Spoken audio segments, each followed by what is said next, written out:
Alright, I do want to make sure we don't fall any farther behind with our lessons and things. I know the trimester is coming to an end. So I've chosen to put on video the lesson for schizophrenia in terms of the notes and things.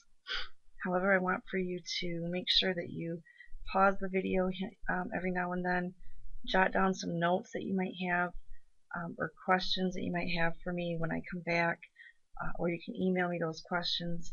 And but I want to make sure that you get this information so that you understand the basics of schizophrenia before we go on to our mental illness project. So first of all, a description of schizophrenia.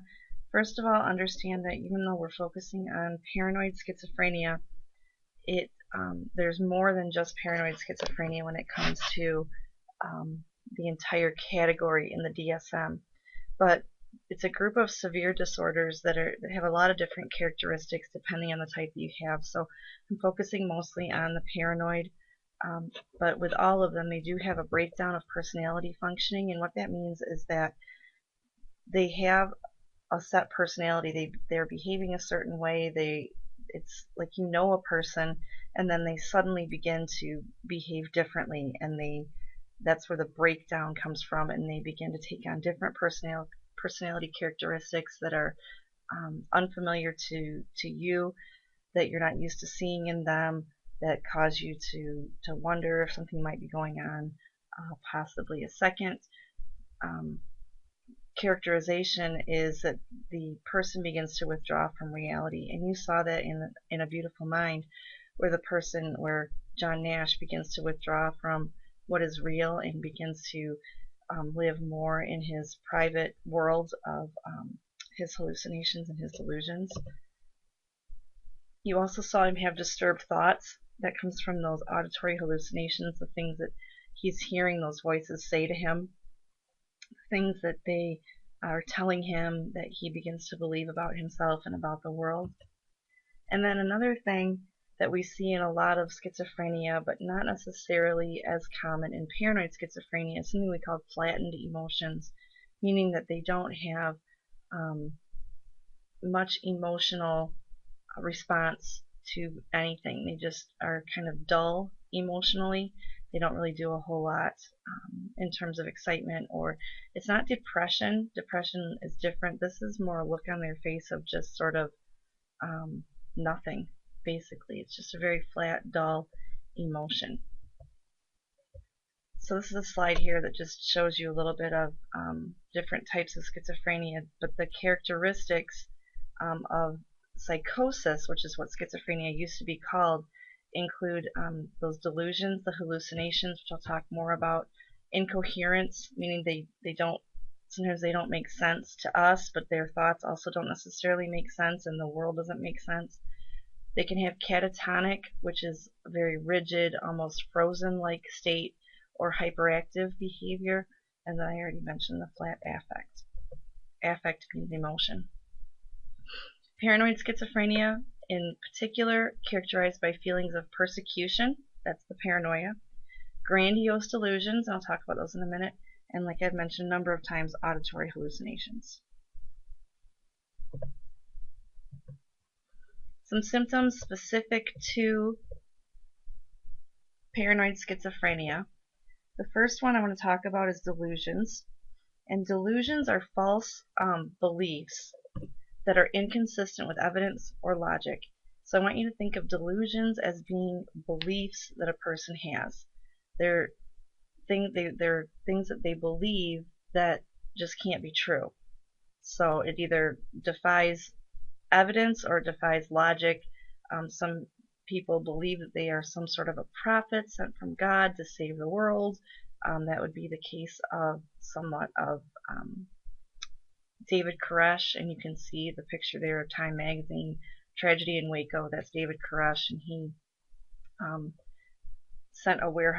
he blew up a warehouse with a bunch of his followers inside, and he had convinced them that it was what God had told him to do.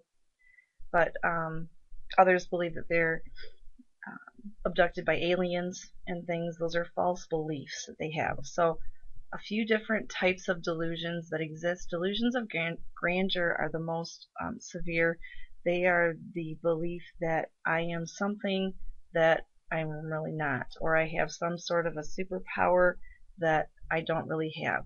Maybe a person believes she's Queen Elizabeth and she is ruling the country of England, and everything that she does is in response to her role in what she believes to be Queen Elizabeth. I already mentioned David Koresh. There are a lot of people, though, who, with schizophrenia, it takes on a spiritual realm in the sense that they believe that there's some sort of a prophet, that they're saving the world from judgment, or they're saving a specific person from some sort of spiritual damnation. Or, like I mentioned, they have some sort of a superpower. I have a video that I've shown in the past where a guy talks about how he's jumped off a building and he believed he could fly, and he ended up breaking both of his ankles and then tried it again because he still believed he had that superpower. Another type of delusion is called delusions of persecution. This is that belief that somebody is out to get them. Person believe that they're being followed by aliens, or aliens are out to get them for some reason. We really saw it in with John Nash, the belief that the FBI is after me, or whoever is after me, they're out to get me for whatever reason. With John Nash, the delusion of grandeur was his belief that he worked for the CIA and was cracking codes using the magazine references and things in the magazines. Another symptom is the auditory hallucinations, and we mentioned this, that in the movie it has to be visual so that the public can have somewhat of an idea of what those hallucinations are like for him. Now, there is a document I put up on Moodle that says it's underneath this lesson at the very bottom where it says schizophrenia document. And there's a really good document there that gives some information about some of these symptoms, some more information with if you have different questions and things. But it said that there can be visual hallucinations. They're much less common in schizophrenia to have visual hallucinations, but if a person does have visual hallucinations, they are always accompanied by the auditory hallucinations. Almost like the visual is a secondary thing, and it's not as severe and it's not as powerful as the auditory hallucinations.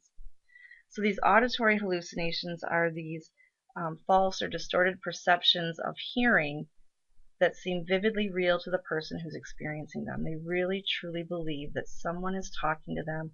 They don't necessarily think it's something just in their head. They think everybody can hear it. They think that it's true, that it's they will talk back to these people. Sometimes they will argue with these people, and you saw that also in A Beautiful Mind. They might tell him to go fly off that building. That's why the man jumped off the building, because he had superpowers. His auditory hallucination told him that he had superpowers and he could fly. The voices might tell him they're after you. And like I mentioned, they often appear to be talking to themselves. If you haven't watched that schizophrenia simulation yet that I have linked up under the lesson, make sure you do that, because that takes you through and shows you how they feel and the paranoia they feel throughout a psychotic episode. Some other symptoms here. A third type of delusion, you might want to move this up where underneath your delusions, but a third type of delusion is called a delusion of reference, and this is when they believe that people are around them are talking negatively about them.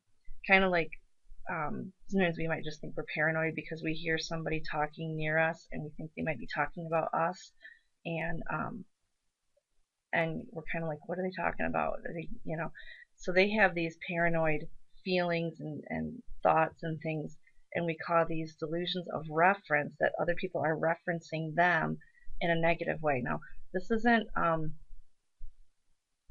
voices in their heads. This is when there are real live people near them who are talking and carrying on a conversation, but the schizophrenic believes that whatever that conversation is something about them, the schizophrenic, that they're saying negative about them. They have false perceptions. and a perception is just the things that we take in through our senses. I was even reading they sometimes will have different tastes that will just come onto their tongue at different times. They will, obviously we know they hear things that aren't there. Sometimes they'll see things that aren't there. Sometimes they'll feel things, tangibly feel things that aren't necessarily there. And then obviously their thought processes are severely disorganized. They don't make sense. They're not coherent. They're not clear. They're very, very disorganized in their minds. Right, let's talk about the causes of schizophrenia. This is important. We do a lot of research on schizophrenia, and we don't have a single cause yet, but we have a number of different correlations. One thing we do know that there's a genetic link to schizophrenia. We find this through family studies, adoption studies, and twin studies. And we find, I'm going to go to the next slide a second. We find in twins, if you look at the identical twin bar, okay, if one twin has or is diagnosed with schizophrenia, the other twin who has the exact same genetic makeup has close to a 60% risk of also developing schizophrenia. Okay? If a child, go up to the third bar where it says children, both are schizophrenic. If both parents are schizophrenic, any children who are born to those parents have about a 40% risk of also being diagnosed schizophrenic. So anyway, and you can kind of read through the rest of those. If you want to pause and look at those, you can do that. Another cause is we know that there's abnormal brain chemistry in the brain of a schizophrenic. Now, we're not sure what causes this abnormal brain chemistry, but when we look at a normal brain versus a schizophrenic brain, you can see that big red blob in the back of the schizophrenic, or I'm sorry, in the front of, that's the frontal lobe, in the front of the schizophrenic brain. On the right hand side there, that's all dopamine. There's an excess dopamine, which is there's an excess of the neurotransmitter dopamine in the frontal lobes, the front of the brain where our cognitive abilities take place. This is a neurotransmitter that's involved in learning, it's involved in attention, and it's also involved in pleasurable emotions. People who take cocaine, they're taking a substance that mimics dopamine, and they have these same kinds of pleasurable emotions. Now, the problem with schizophrenia is that this excess dopamine causes this paranoia, causes these beliefs to take place, causes these voices in the head, and this isn't due to any sort of a substance abuse. This is just their own brain producing too much dopamine, and it doesn't know what to do with all of this neurotransmitter. Another cause, a biological cause, is that there's an abnormal brain structure in schizophrenics. There's a part of the brain, we have a few different ventricles in the brain, and ventricles are just fluid-filled spaces in the brain that don't have much of a role except just to take up space. And what happens, if you look on the right side, you'll see these are twins here. The one on the left does not have schizophrenia. The one on the right does. And you can see those black marks. I'm not sure if this will show up, but you can see these black marks here in the brain of the schizophrenic, and those are ventricles. And you can see how they're much larger than the normal the normal brain. So what happens is all of this mass of brain tissue around the ventricle gets pushed outward, and it changes the actual structure of the brain. Now, we're not sure exactly how that, or I should say I'm not sure exactly how that affects schizophrenia, but we certainly see that correlation.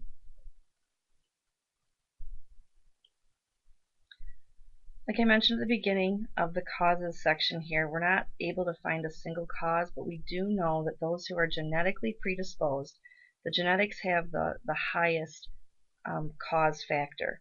Those who are genetically predisposed may be more vulnerable to developing schizophrenia. We know that stress also plays a role.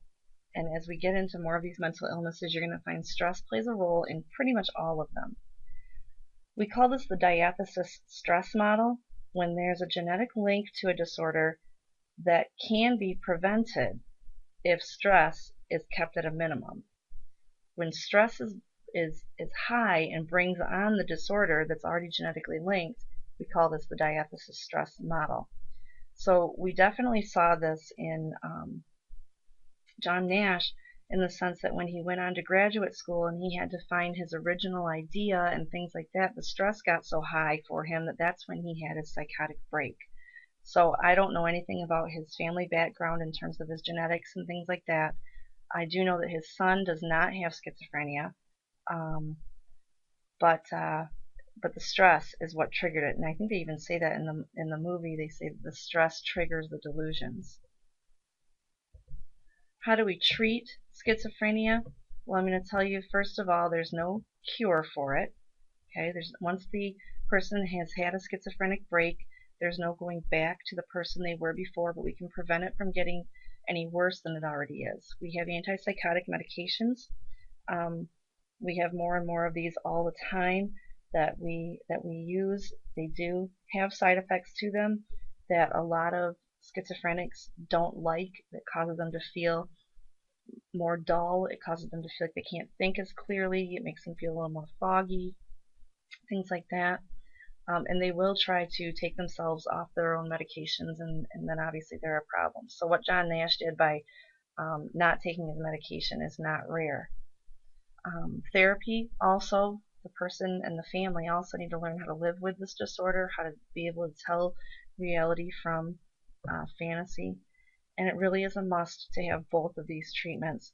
A person who's not medicated is going to have a hard time being able to distinguish from the hallucinations from reality and the delusions from reality. John Nash chose to do it. That was his choice. He wanted to be able to think clearly, but he obviously has trouble doing it, and those hallucinations do not go away. I already mentioned that there's no cure. Alright, so that wraps up. Oh, one more thing I wanted to add. The average age of onset for schizophrenia is between the ages of 19 and 25, and it's more typical in males than it is in females. And I want you to think about the ages 19 to 25. Those are the college years. Those are the higher education years, and stress really is a factor during those years in life more than it is at the younger ages or the older ages. So that's the time that most schizophrenia is diagnosed. Doesn't mean that it's everyone is diagnosed, and we do have children being diagnosed with schizophrenia, not always the paranoid type, but just ages 19 to 25, and more typically in males. So make sure you jot down some questions. Make sure you have questions for me. Feel free to email them to me, and hopefully I'll be back soon. Take care, guys.